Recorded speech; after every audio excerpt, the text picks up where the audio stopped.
Hello, good evening. What's your name?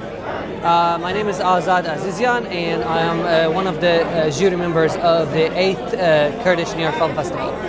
Azad, is this the first day on the Kurdish Film Festival for you? No, I think this is my third year that I am collaborating with Kurdish New York Film Festival. Okay. What does that mean to you? How do you feel?